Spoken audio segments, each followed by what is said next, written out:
আজকের ভাপা পিঠা একটু স্পেশাল, কারণ এই পিঠাগুলো বানিয়েছি আমি শুকনো চালের গুঁড়া দিয়ে।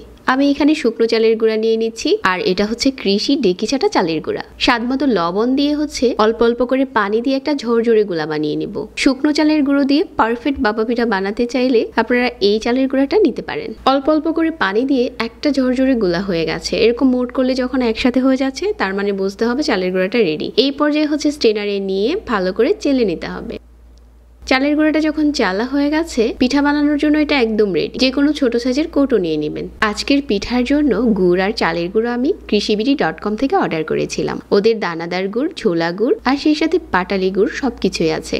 এই ভিডিওর কমেন্ট বক্সে লিংক দেওয়া থাকবে, চাইলে ঝটপট অর্ডার করে ফেলতে পারবেন। এই ঝরঝরে গুড়টা দারুণ ছিল, একটুখানি খুঁজে দিলেই দেখা যাচ্ছে যে উপরের দিকে উঠে আসছে। তো এটা দিয়ে বানিয়ে নিচ্ছি হচ্ছে ভাপা পিঠা। আর অন্য যে কোনো পিঠার জন্য এরকম হচ্ছে দানাদার গুড়টা নিতে পারেন, আবার চাইলে ঝোলা গুড়টাও নিতে পারেন। ঝোলা গুড়টা কিন্তু আপনি চাইলে ব্রেডের সাথেও খেতে পারেন হানি হিসেবে। এখন পিঠাগুলো বানিয়ে নিচ্ছি। আগে থেকে একটা পাত্র বসিয়ে দিয়েছি, আর ভাপা পিঠার পাত্রে হচ্ছে এখন পিঠাগুলো দিয়ে দিলাম। একটা পিঠা হতে 1 মিনিটের বেশি সময় লাগবে না। আর শুকনো চালের গুঁড়া দিয়ে এরকম পারফেক্ট একটা ভাপা পিঠা বানাতে চাইলে আজকের রেসিপি দেখে অর্ডার করে নিতে পারেন। সবাইকে ধন্যবাদ জানিয়ে এখানে বিদায় নিচ্ছি। আল্লাহ হাফেজ।